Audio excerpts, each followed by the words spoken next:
হ্যাঁ, ঘরের মধ্যে শান্তি আসবে যদি ঘরের মধ্যে আমরা সুন্নত চালু করতে পারি।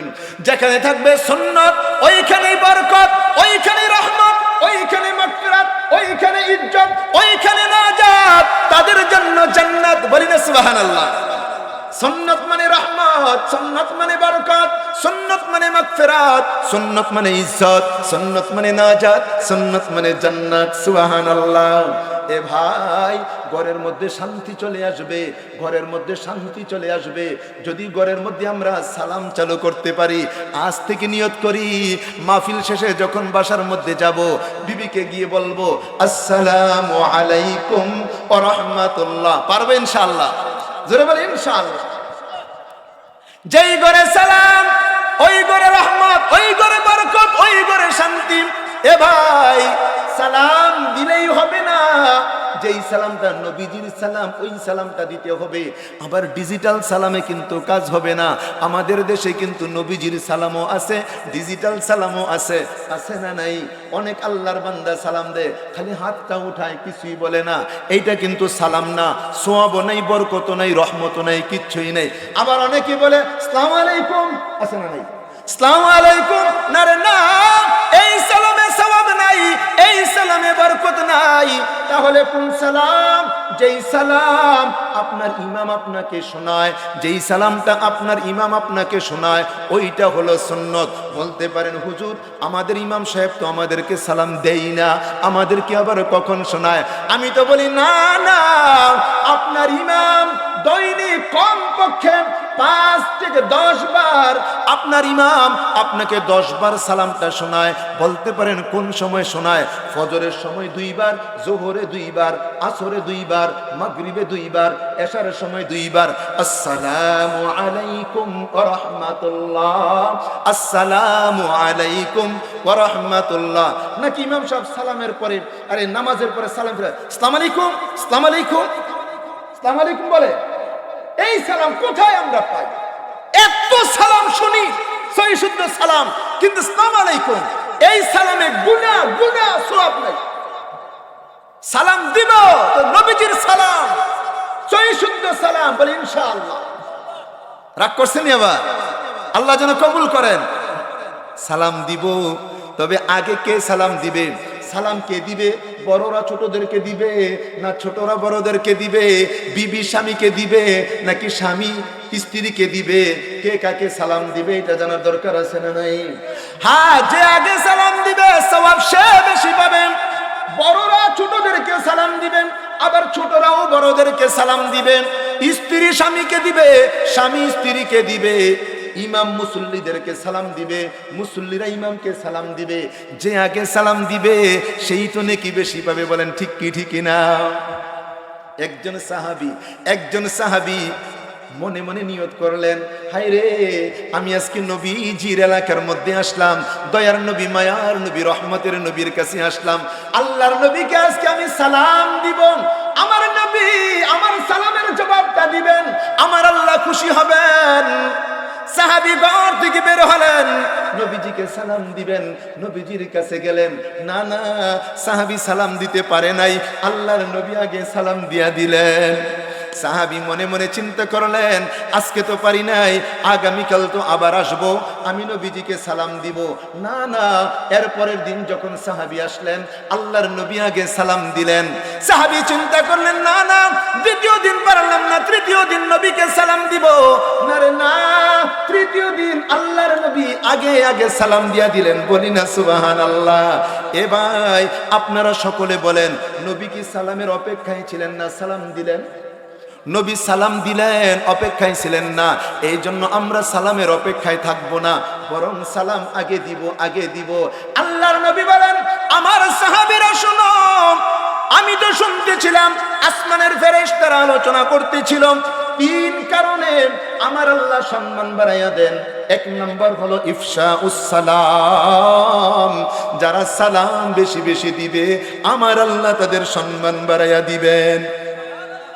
2 নম্বর ইতআমুত তাআম, 2 নম্বর ইতআমুত তাআম, মানুষদেরকে মেহমানদারি করা, মানুষদেরকে খাওয়ানো, সাধ্যমতো সামর্থ্য অনুযায়ী মেহমানদারি করানো। খাওয়ানো, মানুষকে খাওয়ানো, মানুষকে যে খাওয়ায়, মেহমানদারি যে করেন, আল্লাহর নবী বলেন, ফেরেশতারা বলেন, আমার আল্লাহ তার সম্মান বাড়াইয়া দেন। মেহমানদারি করা হলো সুন্নত। কেউ যদি আপনার বাড়িতে আসে, সে আপনার মেহমান, সে মেহমান। মেহমানদারি করেন, ঘরে কিচ্ছু নাই, কমপক্ষে এক গ্লাস পানি দিয়ে হলো মেহমানদারি করেন। নবীজি বলেন, কারো ঘরে যদি মেহমান গেল, মেহমানদারি করাইলো না, ওই লোকটা যেন মরা মানুষ জিয়ারত করে গেল। যদি আপনার ঘরে কেউ আসে, আপনাদের কিচ্ছু খাওয়াইলেন না, সে মরা মানুষ জিয়ারত করে গেল, মানে আপনি মরা মানুষ হয়ে গেলেন নবীজির ভাষা। এই জন্য কিছু না কিছু দেওয়া, কিছু না কিছু দেওয়া। মেহমানকে, যে আমার আত্মীয় স্বজন, আরে এরা তো মেহমান, আলাদা মেহমান। যে আসবে আপনার ঘরে, যে আসবে আমার ঘরে, সেই মেহমান। আপনার কর্মচারী, আপনি দোকানে আছেন, কর্মচারী দিয়া বাসায় পাঠাইলেন, যা আমার বাজারগুলি বাসায় দিয়া। সে যখন বাসায় গেল, দোকানে কর্মচারী, বাসায় যাওয়ার পরে, জোরে বলেন, বাসায় যাওয়ার পরে মেহমান। আপনি জমিনে কাজ করার জন্য কিষান নিলেন, কিষান বলেন আপনাদের এলাকা, আমাদের এলাকা আবার কিষান বললে বুঝবে না, অন্য কিছু বলতে হবে, ওইটা বললাম না। আপনি জমিনে কাজ করার জন্য কিষান নিলেন, জমিনে কাজ করবে কিষান, যখন আপনার বাড়িতে ঢুকলো, সে আপনার মেহমান। সাধ্য মতো মেহমানদারি করেন, খুশি হবেন আল্লাহ, বরকত দিবেন আল্লাহ, আল্লাহ ইজ্জত বাড়াই দিবেন, সম্মান বাড়াই দিবেন। জোরে বলতে পারবো না সুবহানাল্লাহ? আরো জোরে বলি না সুবহানাল্লাহ? আরো জোরে বলি না সুবহানাল্লাহ? আল্লাহর নবী বলেন, আমার সাহাবীরা শোনো গো, 3 কারণে আমার আল্লাহ সম্মান বাড়ান। 1 নাম্বার ইফশাউস সালাম, বেশি বেশি সালাম দিলে সম্মান বাড়িয়ে দেন। 2 নাম্বার ইতআমুত তাআম, মেহমানদারি করাইলে আল্লাহ সম্মান বাড়াইয়া দেন। 3 নাম্বার ওয়াসসালাতু বিল্লাইল ওয়ান্নাসু ফিন্নিয়াম, ওয়াসসালাতু বিল্লাইল ওয়ান্নাসু ফিন্নিয়াম। ও মালিক, আমাদেরকে সবাইকে তৌফিক দিয়া দাও, বলি না আমিন। 3 নাম্বার হলো, মানুষ যখন সবাই ঘুমিয়ে থাকে, ফজর নামাজের আজানের আগে আগে একটু উঠা, পারলে 2 রাকাত 4 রাকাত তাহাজ্জুদের নামাজ পড়া। ওই নামাজটা যে কেউ পড়বে, আমার আল্লাহ তার সম্মান বাড়াইয়া দিবেন, আমার আল্লাহ তার ইজ্জত বাড়াইয়া দিবেন। আল্লাহ যেন বলনেওয়ালা শুননেওয়ালা সবাইকে আমল করার জন্য কবুল করেন। জোরে জোরে বলি না আমিন? আরো জোরে বলি না আমিন? এ ভাই বাবা, অনুরোধ করে যাই, একটু পরে আমার আলোচনা শেষ হয়ে যাবে। আল্লাহর ওলি বুজুর্গ মানুষ আসবেন, আল্লাহর ওলির চেহারার দিকে তাকায় থাকলেও আল্লাহ গুনাহ মাফ করে দেন। এই চোখটা কে দিলেন? এমন কিছু জিনিস যেই দিকে তাকাই থাকলেও সওয়াব, তাকাই থাকলেও সওয়াব। নাম্বার 1, আন-নাজরু ইলাল কাবা, কাবা ঘরের দিকে যতক্ষণ পর্যন্ত তাকাই থাকবেন, মজা আর মজা, আমল নামে আল্লাহ নেকি দান করেন। সুবহানাল্লাহ। এই যে সভাপতি সাহেব, আমার কলিজার মানুষ, আমার কলিজার হাজী সাহেব, মাত্র গত 2 তারিখ মক্কা মদিনা জিয়ারত করে আসছেন। আল্লাহ যেন উমরাটা কবুল করেন। আমি হাজী সাহেবের কাছে আপনাদের সামনে দোয়া চাই, হাজী সাহেব যেন আমার জন্য দোয়া করেন, আল্লাহ যেন আমারে সুস্থ রাখেন। আমি একটু অসুস্থ, আল্লাহ যেন সুস্থ রাখেন। অনেক বড় নিয়ামত সুস্থতা। যেই কথা বলতেছিলাম, আন-নাজরু ইলাল কাবা, কাবা ঘরের দিকে তাকাই থাকলে সওয়াব। আন-নাজরু ইলা ওয়াজহিল ওয়ালিদাইন, মা বাবার চেহারার দিকে তাকাই থাকলে সওয়াব। অনেকে জানে না এটা, মা বাবার চেহারার দিকে তাকাই থাকলে সওয়াব। শুধু সওয়াব না, মা বাবার চেহারার দিকে যদি কেউ দয়ার নজরে, মায়ার নজরে তাকায়, আমার আল্লাহ তার আমল নামায় কবুল হজ্জের সওয়াব দান করেন। আন-নাজরু ইলাল মুসহাফ, কোরআনে কারীম, কোরআনে কারীমের দিকে তাকাই থাকলে সওয়াব। সুবহানাল্লাহ। অনেকেই তো বলে, না রে না, তেলাওয়াত করলে কি হবে যদি অর্থটাই না বুঝলাম? হ্যাঁ, অর্থ যদি বুঝলেন অনেক লাভ, কিন্তু তেলাওয়াত যদি করেন না বুঝে তাতেও লাভ। হরফে হরফে 10টা নেকি দেওয়া হয়। আমি বলি, কোরআন তো পড়তেও হয় না, কোরআনটা ধরলেই সওয়াব, কোরআনের দিকে তাকাই থাকলে সওয়াব, কোরআনটা বুকে লাগাইলে সওয়াব, কোরআনের মধ্যে চুমু দিলে সওয়াব। সুবহানাল্লাহ। আন-নাজরু ইলা ওয়াজহিল আলেম, যদি কোনো বুজুর্গ আলেম আসেন, ওই বুজুর্গ আলেমের চেহারার দিকে তাকায় থাকলেও নেকি হয়। এই জন্য কিছুক্ষণ পর আল্লাহর ওলি আসবেন, আপনাদের সামনে বসবেন, আল্লাহর ওলি আলোচনা করবেন, চেহারার দিকে তাকিয়ে তাকিয়ে আলোচনা শুনবো। জোরে বলি ইনশাআল্লাহ। দোস্ত, আমি যেই কথা বলবো একটু পরেই তো আল্লাহর ওলি আসবেন, দোয়া করে দিবেন, অল্প আলোচনা করে চলে যাবেন বাসায়। বাসায় তো যাবেন, ঘুমাইবেন। আল্লাহর নবী সাল্লাল্লাহু আলাইহি ওয়াসাল্লাম আলী রাদিয়াল্লাহু তাআলা আনহুকে বলেন, আলী রে, সবাই তো ঘুমায়, তুমিও ঘুমাইবা। আলী, ঘুমের আগে দুইটা আমল করে ঘুমাইও। কয়টা আমল? জোরে বলি কয়টা? আরে আলী, ঘুমের আগে তুমি দুইটা আমল করে ঘুমাইবা। এক নাম্বার আমল, ঘুমের আগে তুমি এক খতম কোরআন তেলাওয়াত করে ঘুমাইবা। দুই নাম্বার আমল, ঘুমের আগে তুমি কিছু সদকা করে ঘুমাইবা। নবীজি যখন আলী রাদিয়াল্লাহু তাআলা আনহুকে এই কথা বললেন, হযরতে আলীর চোখ বেয়ে বেয়ে পানি পড়ে। ওগো নবী, আপনি তো জানেন আমি বড় ব্যস্ত মানুষ, আমি কিভাবে এক খতম কোরআন তেলাওয়াত করব? আপনি তো জানেন আমি যে গরিব মানুষ, আমি কিভাবে দান সদকা করে ঘুমাইবো? না গো নবী না, আমি তো পারবো না। আল্লাহর নবী দেখে বলেন, আলী তুমি কি জানো না আমার উম্মতের হায়াত কম, আমার উম্মতের আমল কম, কিন্তু নেকি অনেক বেশি। দেখে যা কোরআন মে আয়ে মুহতারাম मुस्तफा की उम्मते खैरुल उमम, मुस्तफा की उम्मते खैरुल उमम।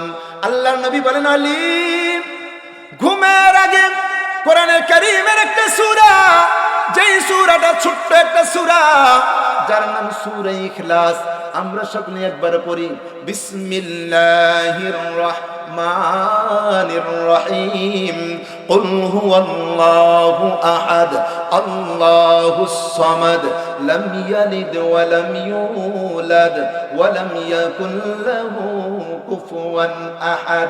আল্লাহর নবী বললেন, আমার আলী ঘুমের আগে এই সূরাটা তুমি 3 বার তেলাওয়াত করবা, আমার আল্লাহ তোমার আমল নামায় এক খতম তিলাওয়াতের সওয়াব দিবেন।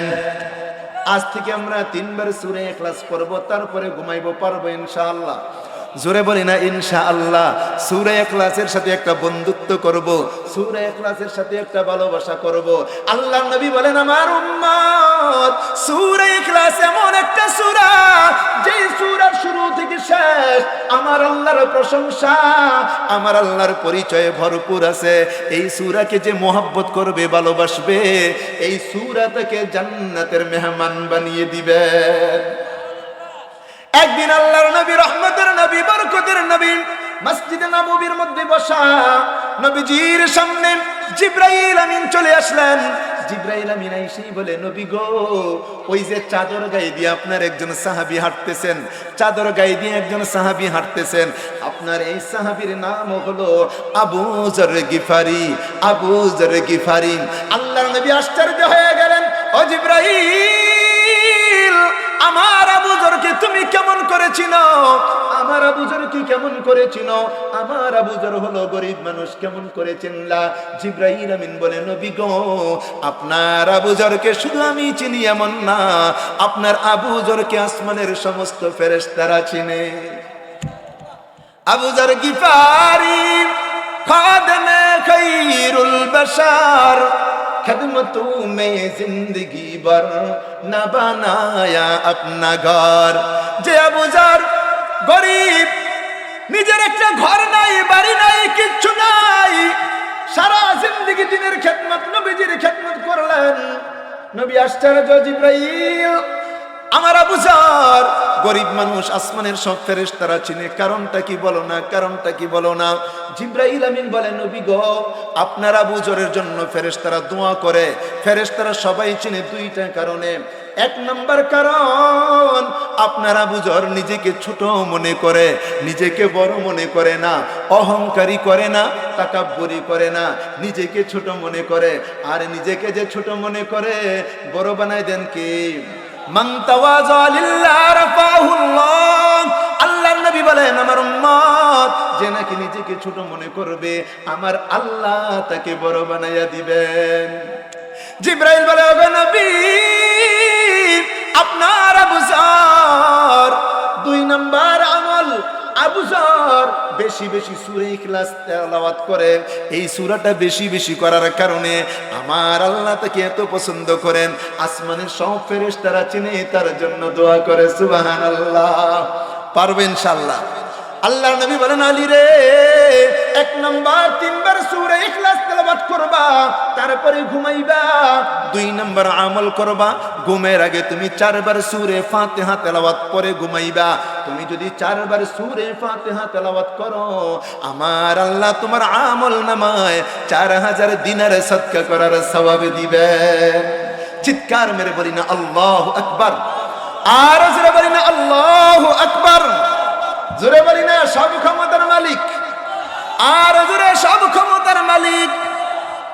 এ ভাই অনুরোধ করে যাই, আজকে যারা এখানে আছেন, আলোচনা যারা শুনতেছেন, আমার মা বোন যারা আলোচনা শুনতেছেন, অনেক মহিলার আলোচনা শুনে না, আমার মা বোন যারা আলোচনা শুনেন, এ ভাই এই যে মুচনা দারুল উলুম মাদ্রাসা, আপনারা খুশি না বেজার? জোরে বলি না খুশি না বেজার? এই দারুল উলুম মাদ্রাসা এইটা আবার কি জিনিস? এইটা আবার কি জিনিস? এইটা হলো কোরআনের ঘর, কোরআনের ঘর। যেখান থেকে হাফেজ বের হয়, যেখান থেকে আলেম বের হবে। ও দোস্ত, আমি যখন প্রথম এই মুসনা এলাকায় আসলাম, আমার কলিজার হাজী সাহেব যখন আমাকে দাওয়াত দিলেন, আমি আসলাম। ওই পাশে এক মসজিদের কাছে একটা মাদ্রাসা না, ওই মসজিদের কাছে ছোট্ট একটা ঘর ছিল, এইটা মাদ্রাসা। পরের কয়েক বছর পর আসলাম, বিশাল বড় এরিয়া, টিনের একটা ঘর। আবার আসলাম, আবার পরিবর্তন, আবার আসলাম, আবার পরিবর্তন। আজকে আসলাম, বলে হুজুর ওইখানে অনেক বড় একটা বিল্ডিং হইতেছে, একতলা হয়ে গেছে নাকি? ছাদ হয়ে গেছে, 2 তলার কলম খাড়া হয়ে গেছে। ও ভাই বাবা শুনেন, আল্লাহর এই মাকবুল মাদ্রাসা, কোরআনের মাদ্রাসা। এ ভাই আজকে যখন বিল্ডিং হয়ে গেল, একদিন তো বহুতল বিল্ডিং হবে। ওই দিন হাজী সাহেবও থাকবে না, আমিও থাকবো না, আপনারাও থাকবেন না। মাদ্রাসা কিন্তু থাকবে, হাজার হাজার ছেলেরা এখান থেকে হাফেজ হবে, আলেম হবে, তেলাওয়াত হবে, জিকিরও হবে, দোয়া হবে, বড় বড় মাহফিল হবে, বুজুর্গ উলামায়ে কেরাম আসবেন। এ ভাই কিন্তু যারা মাদ্রাসা প্রতিষ্ঠা করলেন, যারা মাদ্রাসাকে মুহাব্বত করলেন, যারা মাদ্রাসাকে ভালোবাসলেন, কিয়ামত পর্যন্ত মাদ্রাসার তেলাওয়াতের সওয়াব, নামাজের সওয়াব, জিকিরের সওয়াব, ওয়াজের সওয়াব আপনার আমার আমল নামায় যাইতেই থাকবে। কিয়ামত পর্যন্ত সওয়াব পাইতে থাকবে, কিয়ামত পর্যন্ত। দোস্ত শুধু একটা কথা বলে চাই, যদি আপনাদেরকে জিজ্ঞাসা করি আপনাদের বাড়ি কোথায়, হয়তো অনেকেই বলবেন মুচনা। মুচনা কোন থানা? মুকশেদপুর। কেউ মুচনা গ্রাম বলবেন, কেউ অন্য গ্রাম বলবেন। কিন্তু আমি যদি বলি না, মুচনা আপনার বাড়ি না, মুকশেদপুর আপনার বাড়ি না, গোপালগঞ্জ আপনার বাড়ি না, অনেকে তো রাগ হয়ে যাবেন, হুজুর কেন বলেন আমার বাড়ি না? দোস্ত কেন বলি শুনেন, আপনার বাবা বলেছিলেন মুসনা আমার বাড়ি, আপনার দাদা বলেছিলেন মুসনা আমার বাড়ি, আপনার পরদাদা বলেছিলেন মুসনা আমার বাড়ি। পরদাদা চলে গেছেন, দাদা চলে গেছেন, বাবা চলে গেছেন, আপনি আমি চলে যাব, আমার সন্তানেরা থাকবে? আরে না, সন্তানেরাও চলে যাবে, নাতিপতিও চলে যাবে। দোস্ত এই মুসনা আপনার বাড়ি না, মুসনা আমাদের বাড়ি না। তবে আমাদের বাড়ি কোথায়? আমাদের বাড়ি কোথায়? ইমানদার মুসলমান, আমি আপনাদেরকে বলে যাই, জবান আমার, কথা আমার না, কথা নবীজির। ইমানদার মুসলমানের বাড়ি হলো জান্নাত। জোরে বলেন বাড়ি কোথায়? আমাদের সকলের বাড়ি কোথায়? আমার মা বোনদের বাড়ি কোথায়? দোস্ত এই যে বাড়ি, এই বাড়ির জন্য পাগল হয়ে গেলাম, পাগল হয়ে গেলাম। এই বাড়ি থেকে হঠাৎ একদিন আপনাকে বিদায় করে দিবে। যেদিন আপনাকে আমাকে বিদায় করবে, আর কোনোদিন এই ঘরে আপনি একটা ভাত খাইতে পারবেন না, এক ডুব পানি পান করতে পারবেন না, আপনার খাটে শুইতে পারবেন না, আপনার চেয়ারে বসতে পারবেন না। আপনাকে বিদায় করে দিবে হঠাৎ করে একদিন, হঠাৎ করে একদিন বিদায় করে দিবে। আর কোনোদিন মায়ার বাড়িতে যাইতে পারবেন না, মায়ার ঘরে ঢুকতে পারবেন না। তবে আল্লাহ তাআলা আমাদের জন্য জান্নাত বানাইছেন। কেমন জান্নাত? মা লা আইনুন রাআত ওয়ালা উযুনুন সামিয়াত ওয়ালা খাতারা আলা কলবি বাশার। নবীজি বলেন, উম্মত, আমার আল্লাহ এত সুন্দর জান্নাতে বাড়ি বানাইছেন, পৃথিবীর কেউ কল্পনাও করতে পারবে না। এত সুন্দর জান্নাতে আল্লাহ বাড়ি বানাইছেন, ওই জান্নাতের বাড়ির একটা ইট যদি আল্লাহ দুনিয়াতে দিতেন, দুনিয়া তামাম পৃথিবী বিক্রি করে একটা ইটের সমান হইতো না। আরে এত সুন্দর জান্নাত আল্লাহ তাআলা আমাদের জন্য বানাইছেন, আল্লাহ আমাদের জন্য বানাইছেন। তবে আল্লাহ তাআলা কোরআনে কারীমের মধ্যে বলেন, খালিদিনা ফিহা আবাদা। ও আমার বান্দারা, আমি আল্লাহ যেদিন তোমাকে ওই বাড়িতে ঢুকাইবো, আমি আল্লাহ যেদিন তোমাকে জান্নাতের বাড়িতে ঢুকাইবো তো ঢুকাইবো, আর কোনোদিন ওই বাড়ি থেকে বের করব না, আর কোনোদিন আল্লাহ বের করবে না। তাহলে আমাদের বাড়ি কি মুসনা নাকি জান্নাত? জোরে বললাম, মুসনা নাকি জান্নাত? দোস্ত, ওই জান্নাতের বাড়িটা কেনার জন্য, জান্নাতের বাড়িটা কেনার জন্য এই সমস্ত মাদ্রাসা, এই সমস্ত কোরআনের ঘর, এদের সাথে একটা মুহাব্বত লাগাইতে হবে। বলেন ঠিক কি ঠিক না?